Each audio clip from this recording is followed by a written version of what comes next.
రావాలి. సహజంగా అందరూ సోమవారం శివాలయానికి వెళుతూ ఉంటారు. కానీ శనివారం శివాలయానికి వెళ్ళి 1.25 కేజీ బియ్యం శివాలయంలో ఇచ్చొస్తే మీ సంపద అనేది తొందరగా రెట్టింపు అవుతూ ఉంటుంది.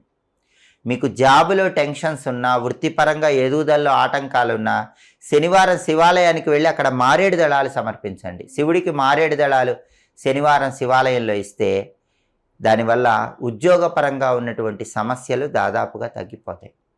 అలాగే శనివారం కొన్ని ప్రత్యేకమైన పుష్పాలతో పూజ చేస్తే ధనపరంగా కలిసి వస్తుంది. శనివారం చామంతి పూలతో కానీ, గన్నేరు పూలతో కానీ ఇంట్లో పూజ చేసుకోండి.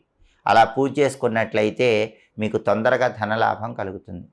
అలాగే శనివారం పూట వెంకటేశ్వర స్వామికి పచ్చకర్పూరంతో హారతి ఇవ్వటం ద్వారా కూడా ధనపరంగా మంచి ప్రయోజనాలు సిద్ధింపజేసుకోవచ్చు. శనివారం మామూలుగా ఒక గాజు పాత్ర తీసుకొని దానిలో నీళ్లు పోసి ఆ గాజు